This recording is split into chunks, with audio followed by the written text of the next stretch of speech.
jirto yaa maali jiray bay maanta taagan tahay ma taagna sultaan madan iyo cadda guda iyo 60 32 sano oday baanu khaatiyaan ka taagnay oo carruurtayda xiniyaha ka saarayay haddaba maqlaysaa haddii xiniya baxaya 60 jirka xiniyihiisu ha baxo hadday cimaamatay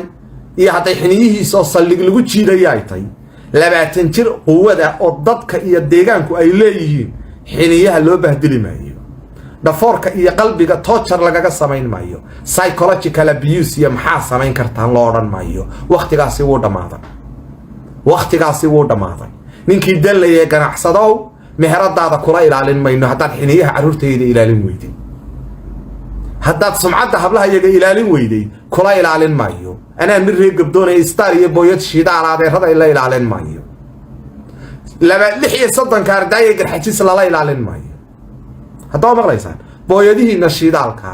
iyo hudheeladiina iyo baastadiina ha raacdo xiniyaha carruurtayda la saaray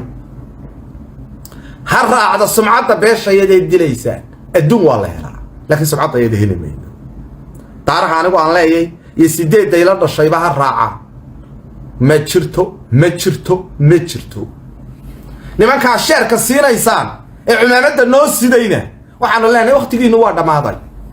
biscuitku hadduu expire noqdana lama cuno abu walad musabixi ka adkaaday ayaan leeyahay caaqilladayda iyo salaadiintayda waryaana muuse hadduu 60 jir ka adkaaday 20 jirka muuse ka adag wax laga weydiin maayo waa maqlaysaa